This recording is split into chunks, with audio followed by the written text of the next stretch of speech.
4 y 5, así que empecemos. ¿Qué tal con todos? Mi nombre es Mariana García Miró. Yo soy parte del equipo de propiedad intelectual del estudio CPB Abogados. Soy egresada de la Universidad del Pacífico y a continuación les voy a hablar un poco sobre los aspectos legales del e-commerce y aquello que hay que considerar con respecto a lo legal para iniciar un negocio online, ¿no? Actualmente el virus de la actualidad, el virus de la actualidad nos ha obligado a todos a cambiar nuestra vida, no solamente en lo social, sino también en lo académico, y si bien era cierto que la transformación digital iba a llegar en algún momento, lo que ha hecho todo esto ha sido apurarlo y hacer que todo esto surja de una manera mucho más inmediata, ¿no? Tanto así que algunos hablan de la transformación digital obligatoria. Si un e-commerce, si un negocio no se adapta a esta nueva realidad, a esta nueva transformación que hay que tener en cuenta, no va a poder seguir en el mercado, ¿no? Porque la transformación digital prácticamente se hace obligatoria para todos. Nuestro comportamiento de consumo como consumidores también ha cambiado, los patrones de consumo han cambiado, y en general todo está cambiando, así que es cuestión de adaptarnos a esto y saber adaptar también nuestros negocios a todo esto. Incluso en un estudio que salió publicado en El Comercio hace unos días, salía que este sector digital crecería un 35% entre este año y el próximo, y que incluso el sector digital se convertiría en uno de los pilares más grandes de la economía del país. Así que para esto hay mucho futuro y hay que tener mucho cuidado también con cómo se lleva a cabo, porque así como se regula la actividad offline, también se va a empezar y ya se está regulando la actividad online. Entonces, así como hay cuestiones de marketing muy importantes, hay cuestiones de logística, cuestiones de todo tipo, hay que tener también consideraciones legales para evitar ser sancionados y sobre todo también evitar riesgos reputacionales que afectan mucho a las empresas hoy en día.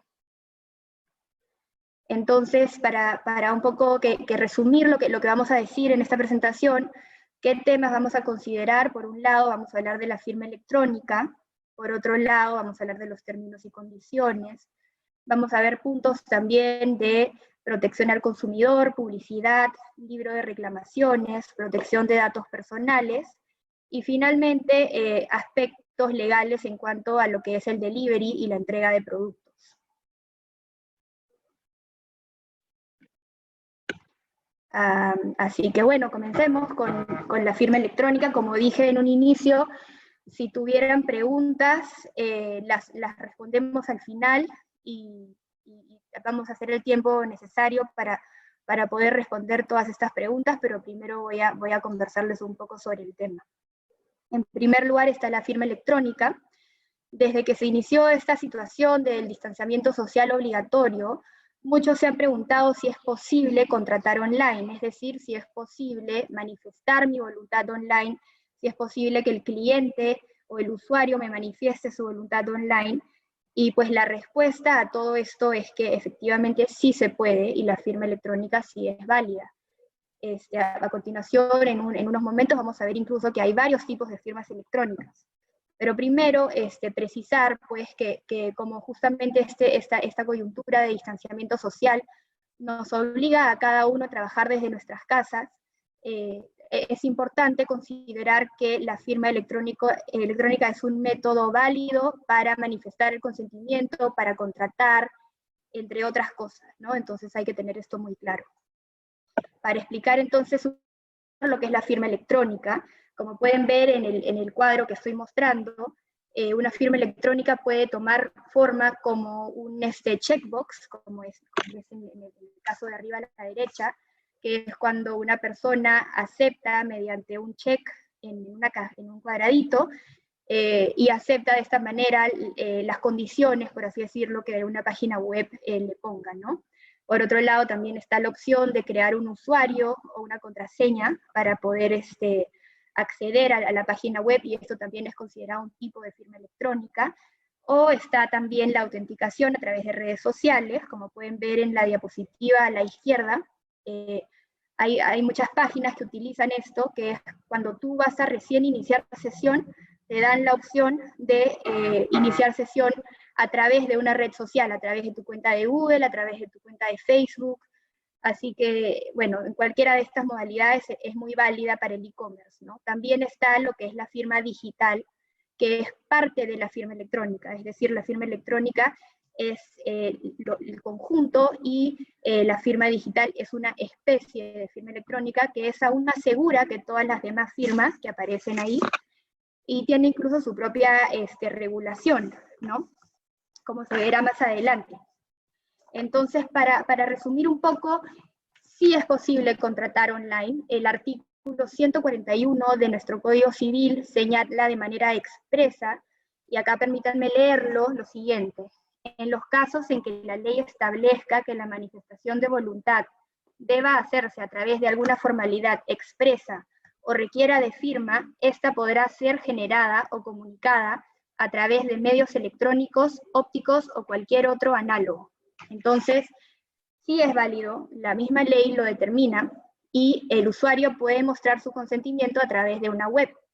Incluso esto sirve también, por ejemplo, para los casos de las páginas web en las que se necesita un permiso especial para acceder, por ejemplo, necesitar ser mayor de edad, ¿no? En los casos de venta de bebidas alcohólicas, al momento de tú requerir que tu cliente te firme que efectivamente es mayor de edad y que por lo tanto puede comprar las bebidas alcohólicas, esto sirve como un modo de consentimiento, al igual que en algunas páginas, como por ejemplo páginas de casinos, que se necesita que el cliente sea mayor de edad para poder acceder a estas páginas también sirve, ¿no? No solamente sirve para contratar, sino en general es una firma. Y bueno, precisar más que nada que la firma electrónica es válida en el e-commerce en cualquiera de estas modalidades.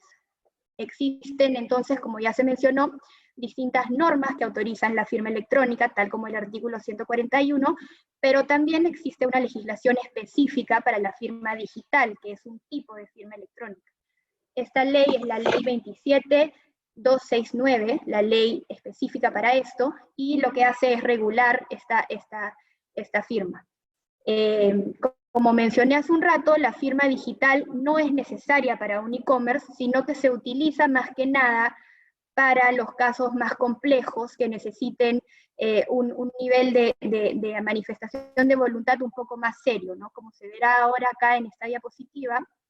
Por ejemplo, la firma digital es utilizada, la que es más seria, es utilizada para certificados de estudios, declaraciones juradas, actas de directorio, facturas electrónicas, historial clínico, etc. Mientras que la firma electrónica puede ser utilizada para el e-commerce.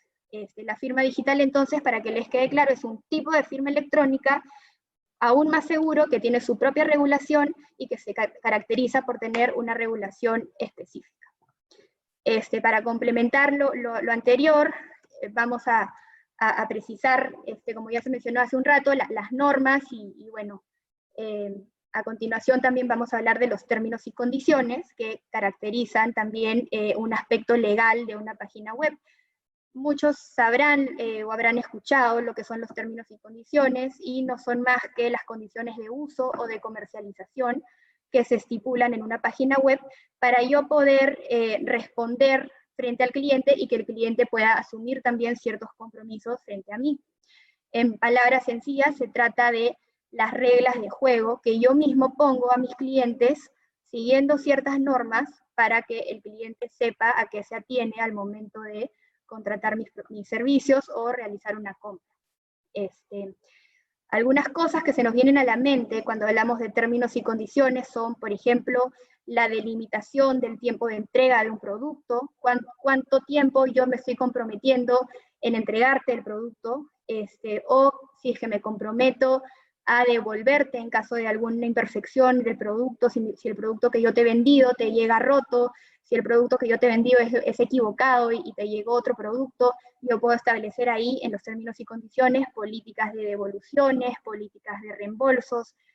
Entonces es un poco lo que yo quiero asumir frente a mi usuario, ¿no? Y como decía hace un rato, esto se ve también respaldado por algunas normas que regulan cada sector en específico. Entonces, por ejemplo, tenemos al sector farmacéutico, que se encuentra muy regulado y que hay que tener en consideración al momento de preparar los términos y condiciones, hay que tener en consideración estas normas específicas. Lo mismo en el caso de la actividad bancaria o en el caso de venta de bebidas alcohólicas. En general existen ciertos segmentos o ciertas industrias que tienen más normativas y que por lo tanto hay que estar más atentos a estas normativas, al igual que en los países, ¿no? Si yo voy a comercializar un e-commerce puede ser global, entonces si yo voy a comercializar mis bebidas y las voy a exportar, o si voy a comercializar en otro país, tengo que estar muy atento también a las normas de cada país para estar seguros que se cumplen.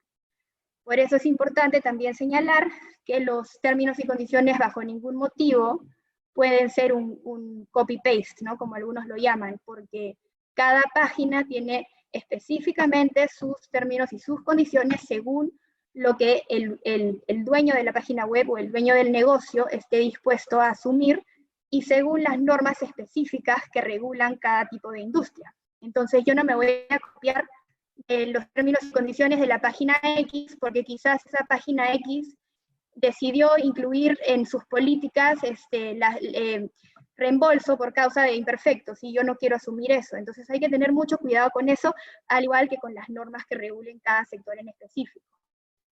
Los términos y condiciones se encuentran sujetos a diversas normas de Código de Protección al Consumidor, de protección de datos personales, como se verá más adelante, normas de propiedad intelectual, normas del Código Civil, entre otras que, bueno, esas son las principales que hay que tener en cuenta al momento de redactar los términos y condiciones.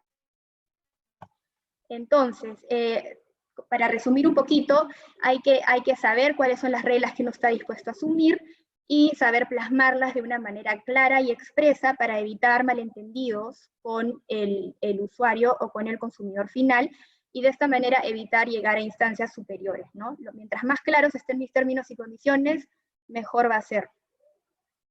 Además también se recomienda aclarar en algunos casos, por ejemplo, hay páginas web que tienen enlaces o hipervínculos que te llevan a otra página web, le dan la posibilidad al usuario de acceder a un enlace que lo va a llevar a una página web que puede o no estar conectada con mi página.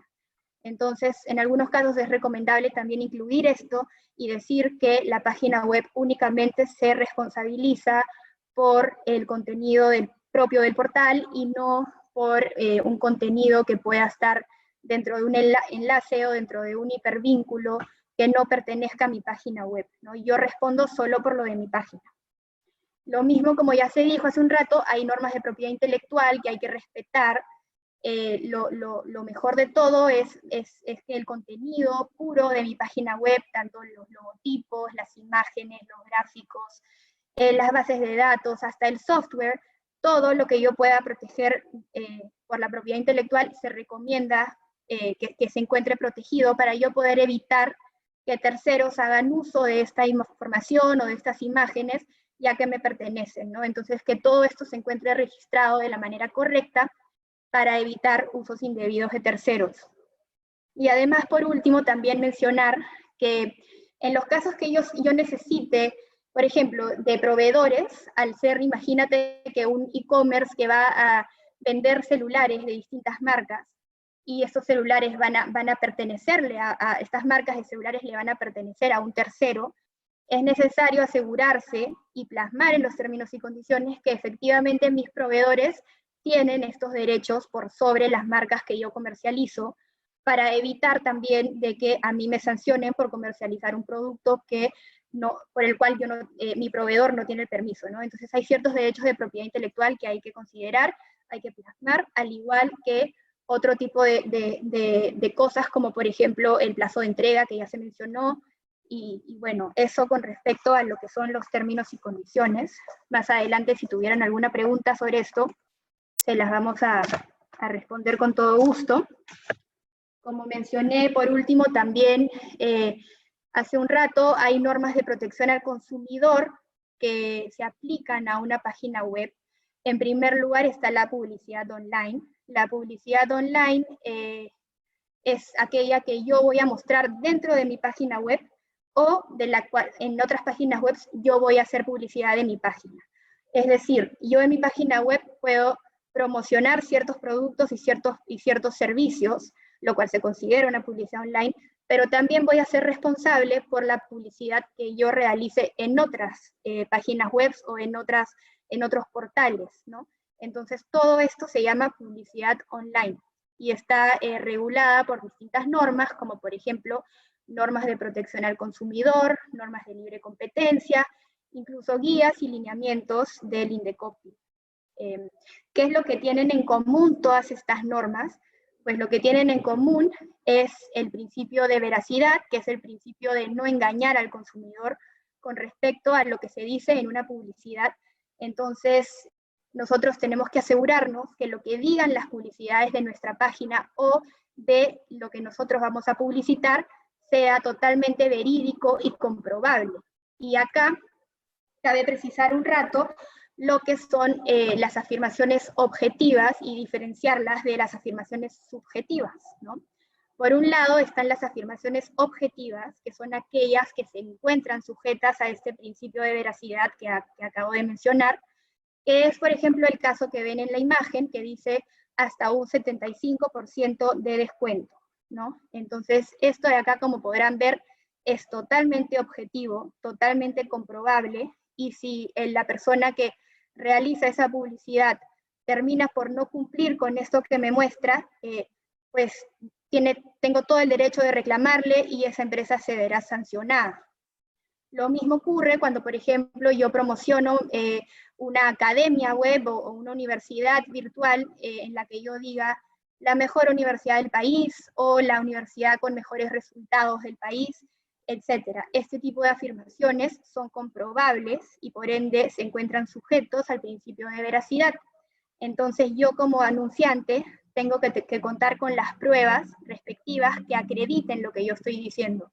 Es decir, si yo voy a decir que es la mejor universidad del país, entonces tengo que contar con pruebas que demuestren exactamente lo que yo estoy diciendo, es decir, exámenes de alumnos que en comparación con otros exámenes tengan mejores resultados, etcétera. Pero tengo que contar con pruebas.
Señores, un momento, acaba de ocurrir una incidencia con el internet de la doctora, pero en breve ya estamos dándole solución. Por favor, un momento.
Señores, mientras va ingresando la doctora, quería pedirles por favor a todos los participantes de hoy, si serían tan amables de por favor indicarme en el chat el número de documento con el cual se encuentran afiliados a cámara, los nombres completos y el correo electrónico donde les gustaría que por favor les llegue el certificado y las diapositivas, ¿sí?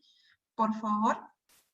En breve ya la doctora se está conectando nuevamente, ha ocurrido un problema con el internet, pero en breve ya estamos volviendo a empezar con la charla. Muchas gracias.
Hola, ¿me escuchan?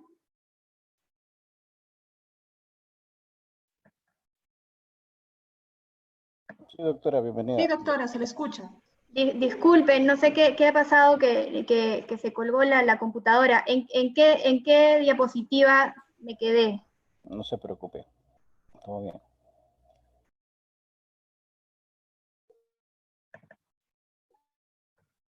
¿Me quedé en esta de acá de publicidad? Sí, correcto. Ya, entonces para resumir un poco lo Así que... es. Ok. Más bien disculpen, pero problemas técnicos justo tienen que pasar en este momento, pero bueno. Como decía, hay que diferenciar las afirmaciones objetivas de las subjetivas al momento de realizar una publicidad, ya que las afirmaciones objetivas se encuentran supeditadas al principio de veracidad, que tienen que ser afirmaciones comprobables de manera previa a la difusión del anuncio. Ahora, otro aspecto muy actual de hoy en día es la publicidad con influencers, ¿no?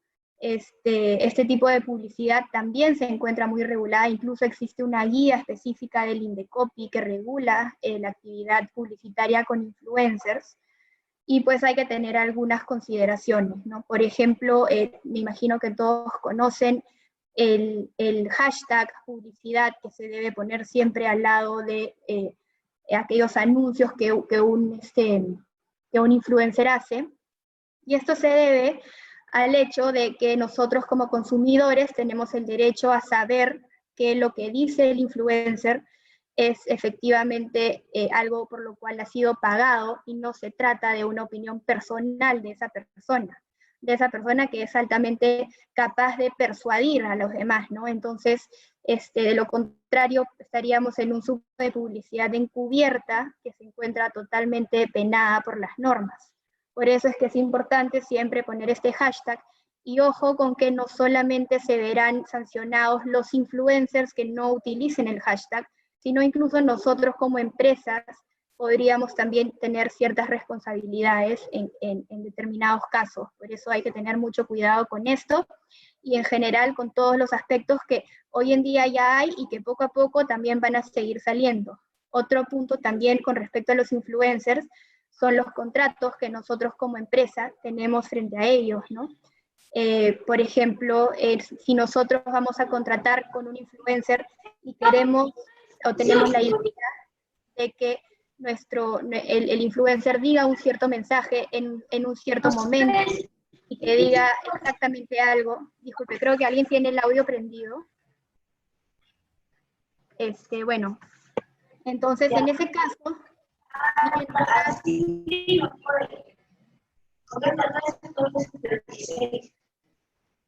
¿pueden todos apagar su audio, por favor? Para que no se cruce.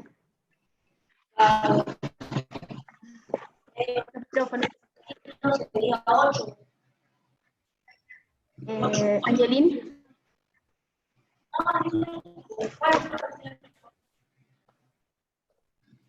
Listo, doctora, acabo de silenciar el audio. Pero sigo escuchando algo. No sé por qué. Bueno, digamos. Entonces, como decía, los contratos con los influencers también son muy importantes. Es importante revisar esto, y si es que yo quiero que un influencer diga algo, incluso si se puede ponerlo de manera expresa en el contrato, es decir, exigirle a ese influencer el horario en el que tiene que transmitir el mensaje exacto que tiene que dar, qué pasa si es que no lo dice de manera exacta, etcétera, etcétera. Existen muchas cosas que pueden surgir, y por lo cual es importante tener estos contratos con los influencers de manera muy clara, ¿no? Eso con respecto a los influencers. Y bueno, simplemente también mencionar de que la publicidad online se encuentra tan regulada como la publicidad offline. Entonces, al igual que en los términos y condiciones y en casi todo, hay ciertas industrias que se encuentran aún más reguladas, como son el sector farmacéutico, el sector bancario, el sector de alimentos y bebidas. En el ámbito publicitario incluso se encuentra muy regulado los alimentos dirigidos a menores de 16 años. Entonces, hay que conocer nuestra industria y saber que existen ciertas especificaciones y ciertos requisitos legales que uno tiene que cumplir con respecto a la industria en la que estemos trabajando, ¿no? Otro punto a considerar con respecto a los derechos de protección al consumidor que se le exigen a un e-commerce es el libro de reclamaciones. Me imagino que muchos de ustedes conocen lo que es el libro de reclamaciones, ya que el mismo también se exige a toda tienda física o toda tienda normal como las que conocemos en los centros comerciales o en los restaurantes, ¿no?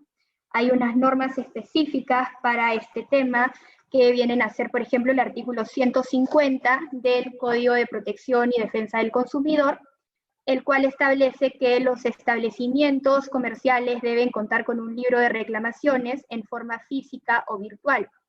En este caso, lógicamente, tiene que estar de manera virtual, ya que por razones obvias no se va a pretender tener un libro en las oficinas, porque de nada sirve, ¿no? Hay que tenerlo siempre en el lugar donde el usuario vaya a interactuar con nosotros, y por lo tanto este libro tiene que estar muy a la vista del usuario y tiene que ser de rápido acceso para él. Al igual que las quejas o reclamos que el usuario imponga en el libro de reclamaciones, hay que responderlas en el plazo acordado en la normativa, que vienen a ser 30 días calendarios. Es decir, cuando un usuario pone una queja en mi página web, yo tengo que responder esta en un plazo máximo de 30 días calendarios. Eso con respecto al libro de reclamaciones. Y ahora entremos a ver el tema de protección de datos personales, que es algo también muy importante al momento de hacer un e-commerce. Las normas de protección de datos personales se encuentran reguladas en la Ley 29.733, denominada la Ley de Protección de Datos Personales, y apareció esta por primera vez en el año 2011. Sin embargo, a partir del año 2015 es cuando esta empieza a ser exigida y fiscalizada para todas las páginas web, ¿no? Entonces, hoy en día todos tenemos que tener cláusulas de protección de datos personales, como los e-commerce o como las páginas web que recolecten estos datos personales, que vienen a ser la mayoría. Para explicar un poquito mejor lo que son los datos personales, pues estos vienen a ser toda la información que identifica a una persona, ¿no? Por ejemplo, el nombre, el apellido, el número de DNI, en general la dirección, lo que sea que yo le pido al usuario para que éste pueda iniciar sesión o para que éste pueda realizar una compra. En general, toda la información que yo voy a tener del usuario, ¿no? Y con lo cual lo hace identificable, con lo cual yo lo voy a poder identificar. Estos datos, vale recalcar, que hoy en día son muy preciados, ¿no? Porque con los datos uno puede hacer muchas cosas, puede hacer campañas de marketing, puede segmentar un producto. Se habla mucho de los datos y pues son muy valiosos, por lo cual hay que darles un tratamiento debido y específico. Dentro de los datos personales se encuentran los datos sensibles, que vienen a ser los que, por ejemplo, las políticas, las religiones, números de tarjeta de crédito, convicciones, ingresos económicos, todo tipo de información adicional que sea considerada sensible. Esto lo podemos ver en la propia ley, la cual delimita cuáles son los datos sensibles y los diferencia de los datos personales. Los datos sensibles tienen un trato especial distinto al de los datos personales común, entonces hay que tener cuidado también con cuáles son datos personales y diferenciarlos de los datos sensibles. Para la adecuación a esta ley de protección de datos personales, la norma nos exige el cumplimiento de ciertas pautas, que son las que pueden ver en los círculos de la diapositiva, ¿no? En primer lugar están las políticas de privacidad, que no son más que la explicación que uno le da al usuario sobre el tratamiento que le va a dar a sus datos personales, es decir, con quién se va a compartir, qué se va a hacer con eso, si es que yo lo voy a compartir con mi agencia de marketing, si es que lo voy a compartir con alguna matriz de mi empresa, etcétera, etcétera. Entonces es obligatorio decirle al usuario qué es lo que se va a hacer con su información y con quién se va a compartir, ¿no? Las políticas de privacidad son los parámetros bajo los cuales se van a manejar los datos personales. Aparte, también tenemos que tener un formato de consentimiento, el cual viene a ser aquel que el usuario me da para yo poder hacer uso de sus datos, ¿no? Este consentimiento se caracteriza por ser un consentimiento previo, un consentimiento informado, consentimiento expreso e inequívoco de los titulares. Y tengo que yo tener una opción en mi e-commerce para que el usuario me dé efectivamente su consentimiento. Existen ciertas excepciones a las cuales yo en algunos casos no voy a necesitar el consentimiento del usuario, las cuales se encuentran reguladas en el artículo 14 de la propia ley, pero en términos generales yo voy a necesitar el consentimiento del usuario para hacer uso de su información. Ese consentimiento, como ya se ha mencionado hace un rato, puede ser a través, por ejemplo, de un checkbox, ¿no? Que viene a ser un tipo de firma electrónica, como ya se mencionó hace un ratito. Por otro lado, están las cláusulas en los contratos. Cuando yo tenga contratos con proveedores o con clientes, esto deberá estar plasmado dentro de un contrato, es decir, deben de tener una cláusula mediante la cual se le otorgue el consentimiento antes detallado. En los casos de e-commerce, esta cláusula se suele utilizar mediante la aceptación y conocimiento de las políticas de privacidad previamente publicadas en las páginas web. Por lo tanto, mis contratos tienen que tener una cláusula de protección de datos. Mis contratos con los proveedores, mis contratos con los clientes y en general todos mis contratos tienen que tener esta cláusula. Por otro lado están los registros de bancos, que los datos personales deberán ser recogidos en bancos de datos y registrados ante la Autoridad Nacional de Datos Personales, adscrita por el Ministerio de Justicia.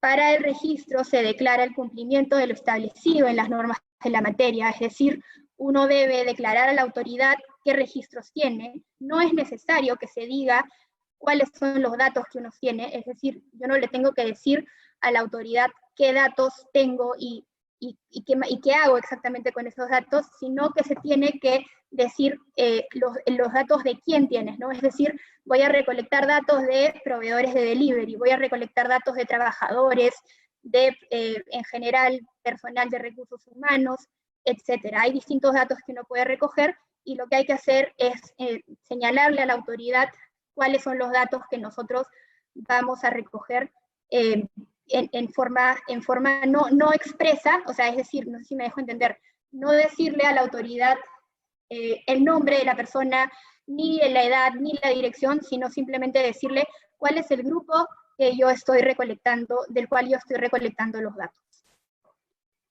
Por otro lado, está la comunicación de flujo transfronterizo. Esta viene a ser cuando, por ejemplo, yo tengo un dominio en el extranjero, o cuando voy a guardar los datos recolectados en una nube, o almacenarlos en una nube y esta nube se encuentra en el extranjero, lo cual sucede en muchos casos. Es decir, en resumen, cuando la información recolectada en la página web acerca de los datos personales, por A o B motivos, va a tener alguna salida al extranjero. En caso de esto se debe contar con la autorización de la autoridad de datos personales, es decir, yo tengo que pedirle a la autoridad el permiso del flujo transfronterizo de la información. Al igual que le tengo que comunicar al usuario que su información va a ser utilizada en el extranjero, ya sea compartida con una matriz o guardada en la nube o en algún otro dominio, ¿no? Por otro lado están el proceso de derechos ARCO. Los titulares de los datos personales cuentan con derechos respecto de su información, siendo estos el derecho de acceso, de rectificación, de cancelación y de oposición, ¿no? Denominados los derechos ARCO. Entonces, para el ejercicio de dichos derechos se deberá establecer el mecanismo de recepción de solicitudes y poner a disposición de los titulares la información necesaria para poder acceder a ello. En otras palabras, es un canal que tiene que haber para que el usuario pueda acceder a sus derechos ARCO y de esta manera realizar cualquiera de las acciones, ya sea rectificar, cancelar, oponerse, etc. Pero siempre tiene que haber un canal para por el cual el cliente o el usuario acceda a estos derechos, ¿no? Y este canal puede ser, claro, que un correo electrónico, un número telefónico, etc. Y por último están otras medidas de seguridad que hay que tener en cuenta, como lo son, por ejemplo, en los casos de que los datos se cumplan con medidas técnicas o informáticas de seguridad, como lo son un control de acceso para el resguardo de la información física, control de privilegios de los usuarios de medios informáticos, protocolos de seguridad, entre otros, es decir, entre otras medidas de seguridad que uno considere necesario, ¿no? Del personal que maneja la información. Ahora pasemos a ver el aspecto legal del delivery, que es algo muy, muy actual, que se está discutiendo mucho. En la actualidad existen diversas cadenas que ofrecen este servicio. Actualmente, por la coyuntura, no están permitidas, pero lo cierto es que en el país hay empresas específicas para prestar este servicio de delivery. Entonces, al momento de yo hacer entrega o despacho de productos, tengo la opción de contratar con estas cadenas de delivery, tanto Rappi, Globo, etcétera, o también voy a tener la opción de utilizar un canal propio, es decir, de tener yo mi propio personal de despacho. Eso ya es según las preferencias y el impacto financiero o económico en cada empresa. Esa es una decisión ya de cada empresa. Lo importante es saber que cada caso conlleva diferentes matices legales, ¿no? Por ejemplo, si yo tuviera una estructura propia de delivery, es decir, yo tengo un personal propio que realiza el despacho de productos, voy a tener que ver temas laborales de la empresa, pues se va a considerar un personal de mi empresa, voy a tener que ver temas organizacionales, temas societarios, en fin, entre otros, incluso temas de seguros frente a este personal de mi empresa. En cambio, si yo voy a contratar a un tercero para que me haga este servicio, tengo que fijarme muy bien en los contratos, en lo que dicen estos contratos, qué es lo que asume el tercero, qué es lo que yo asumo. Si, por ejemplo, un producto llega roto, ¿quién asume ese daño? Etcétera, ¿no? Si bien es cierto que esos contratos normalmente con Globo o con Rappi o con otras cadenas son normalmente contratos de adhesión, es importante decir que igual pueden ser de alguna manera negociables, y si es que yo considero que no estoy de acuerdo con alguna cláusula o con alguna condición, estoy en todo mi derecho de replantearlo.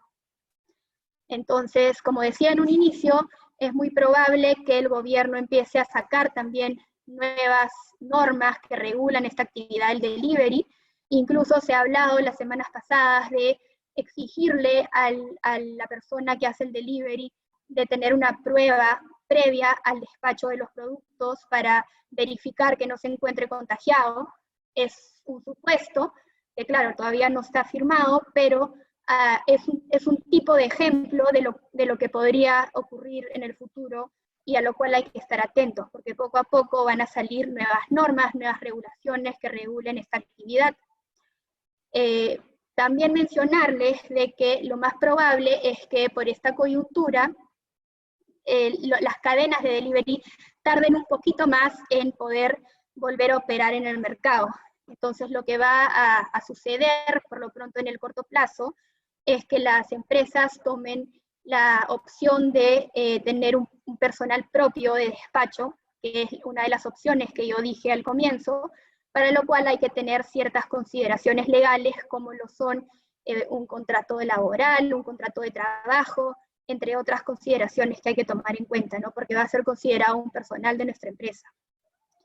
Y bueno, también estar muy atentos a toda la coyuntura, como ya la mencioné, y estar atentos a las nuevas normas que salgan. Y redactar buenos contratos que tengan de manera clara la responsabilidad de cada parte. Entonces, para resumir, ¿qué temas hay que considerar? Pues en primer lugar está que sí se puede efectivamente captar usuarios a través de la firma electrónica, sí se pueden firmar un contrato, sí se puede manifestar la voluntad a través de una firma electrónica. Por otro lado, también hay que tener en cuenta los términos y condiciones de una página web. Estas son las reglas de juego que uno pone frente al usuario y frente a lo cual uno se hace responsable y lo que quiere que el usuario en este caso asuma. Por otro lado, también están la publicidad y protección al consumidor, que se encuentra regulada por distintas normas, tanto online como offline, por lo cual hay que estar atentos al sector, si es el sector de alimentos y bebidas, como ya dirigidas a menores de niños, como ya lo mencioné, tiene su normativa especial, y en general cada industria tiene normas distintas con respecto a la publicidad, por lo cual hay que estar atento a esto, pero lo que tienen todas las normas en común es el principio de veracidad, que es el deber de no engañar a través de la publicidad. Lo mismo con respecto al libro de reclamaciones, se le exige un libro de reclamaciones a toda tienda virtual, por lo cual hay que colocarla en un lugar visible y accesible para el usuario.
Señores, mil disculpas, estamos teniendo inconvenientes con el internet. En breve la doctora nuevamente se va a estar conectando con nosotros. Más bien quería recalcar lo que mencioné anteriormente para que puedan recibir sus certificados. Por favor, en el chat me podrían indicar sus números de documento con el cual se afiliaron a la Cámara, o su número de DNI y sus nombres completos para poder dirigirles los certificados de participación. Sí, muy importante que me coloquen también el email al cual desearían que les llegue ese certificado. Muchas gracias.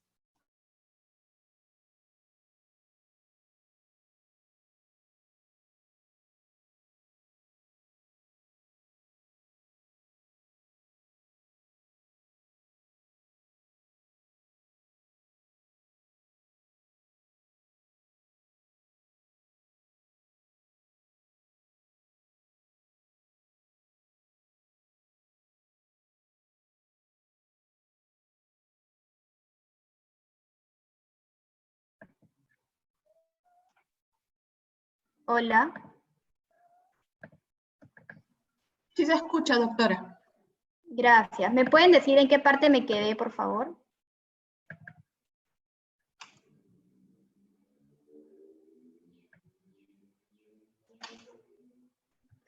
¿Aló? ¿Angelín? Sí, en la penúltima diapositiva, ya estaba por terminar. Ya, ok. En las conclusiones, entonces.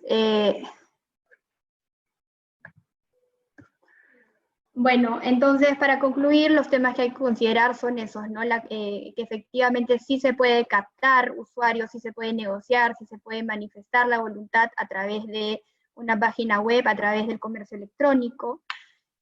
Por otro lado, también se puede hacer uso de los términos y condiciones para delimitar la responsabilidad que uno asume frente al usuario. Por su parte está también la publicidad y el libro de reclamaciones, que son dos condiciones que exigen las normas de protección al consumidor. Lo mismo con la protección de datos personales. Y finalmente está la entrega de productos a través del delivery, ¿no? Que tienes dos opciones para poder realizar la entrega y ambas tienen distintas connotaciones legales a las cuales hay que estar atentos. Y eso es todo. Si tuvieran alguna pregunta, yo feliz de responderles. No sé si en algún momento se cortó y no me dejé entender bien, pero este es el momento en todo caso para aclarar las dudas que puedan tener.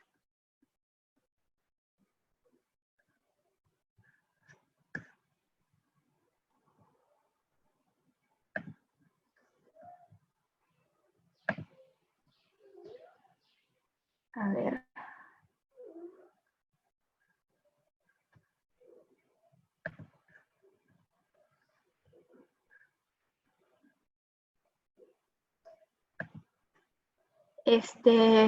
Angelín, ahí está, ahí hay una pregunta, a ver.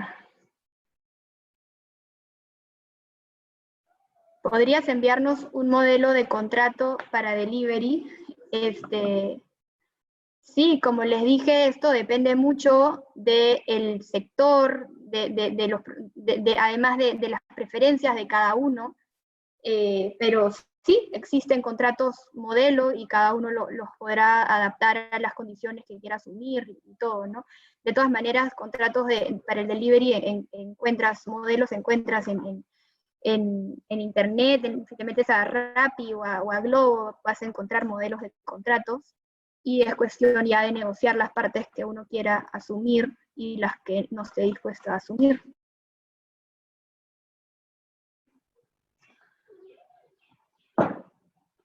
La autorización de flujo transfronterizo también se tramita. Hay una autoridad específica para la protección de datos personales, que efectivamente es parte del Ministerio de Justicia, por lo cual esto acá se tiene que tramitar a través de esta autoridad, ¿no? En el mismo registro que uno hace ante la autoridad se coloca si es que la información va a ser compartida de manera transfronteriza, y en este caso es cuando se le pide, se le solicita a la autoridad.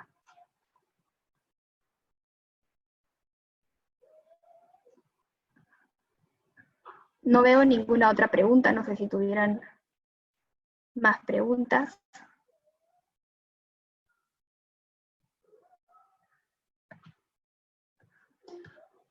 ¿Me pudieran escuchar todo? Porque siento que se colgó y no sé si pude ser muy clara con lo que dije en algunos casos. En el contexto del COVID-19, ¿qué marco normativo hay para el delivery de comida y alimentos?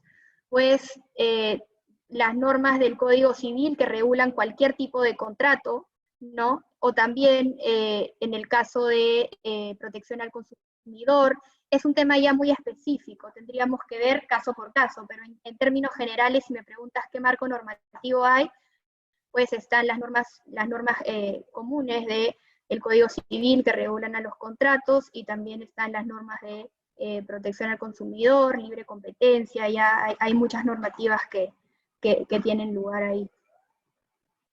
¿Existe algún protocolo para la entrega de productos? no, actualmente no existe un protocolo para la entrega de productos. Lo más probable es que el gobierno saque un protocolo en los próximos días.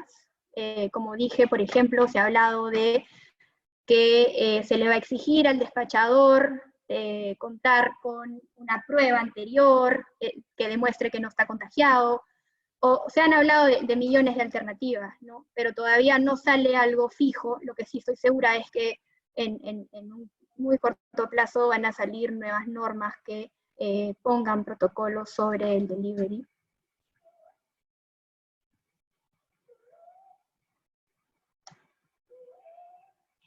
¿Algún alcance sobre las fechas de apertura y de delivery para otros negocios? El gobierno todavía no ha dado ninguna fecha, ni ningún protocolo, como mencioné hace un rato, así que es cuestión de simplemente esperar.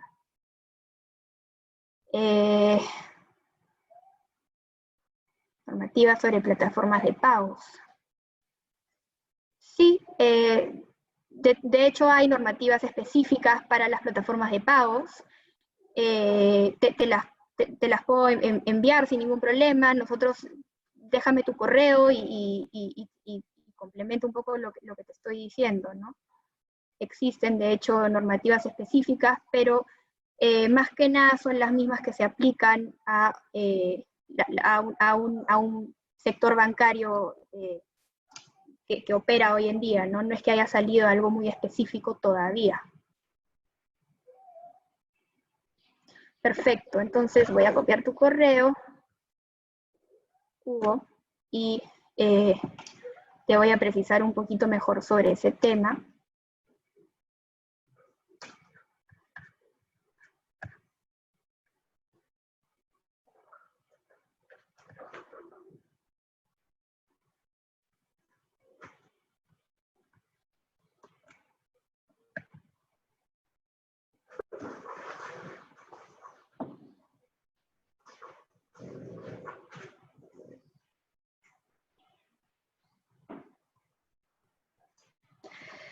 Bueno, entonces, no sé si tengan alguna otra pregunta.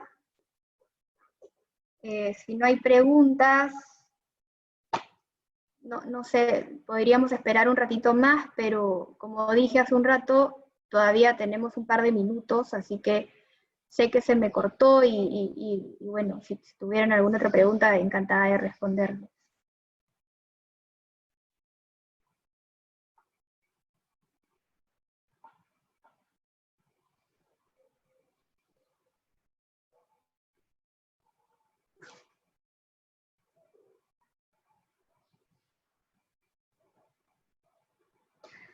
Ya, entonces para concluir, a ver, los TLCs tendrán normativa de esto. Mira, yo como dije en un comienzo, van a salir nuevas normativas para esto. Es una coyuntura muy nueva, nadie se imaginó que iba a llegar tan rápido, es una transformación que tenía pie para que suceda en un futuro cercano, pero ahorita nos están obligando a tomar las riendas sobre el asunto hoy mismo, así que si bien no han salido normas específicas todavía, o bueno, algunas ya han salido, pero la mayoría no, poco a poco van a empezar a haber más adaptaciones de normas a este tipo de comercio. Lo importante son, o lo que ya ha salido, son los puntos que he mencionado en esta presentación, pero ello no quiere decir que no vayan a surgir normativas más adelante a las cuales habrá que estar atentos y cumplirlas, ¿no? En cuanto a los datos personales, si se terciariza, ¿quién es el que inscribe el banco de datos? ¿La empresa dedicada al delivery o el tercero? ¿A qué te refieres? No entendí muy bien la pregunta. O sea, en el caso de los datos personales, tú como página web tienes que inscribirlo en el banco de datos. El servicio de delivery no tiene nada que ver ahí. O sea, tú, cuando tu usuario se inicia sesión y te deja los datos en tu página, eso es lo que tú tienes, tú como empresa, declararle a el banco de datos. El delivery, como dije hace un rato, es esa parte.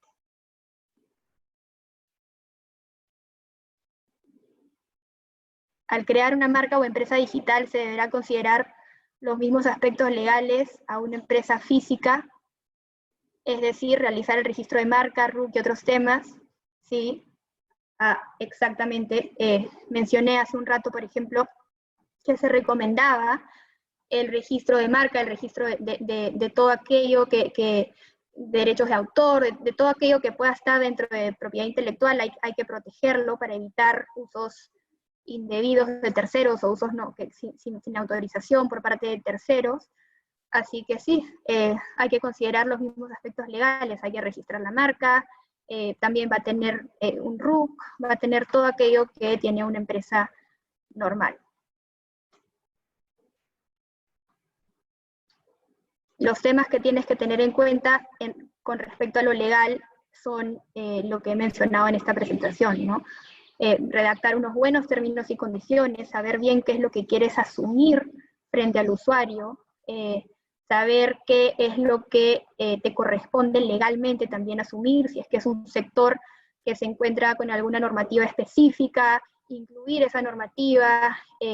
Luego también está todo lo de protección de datos personales que mencioné, las publicidades en general.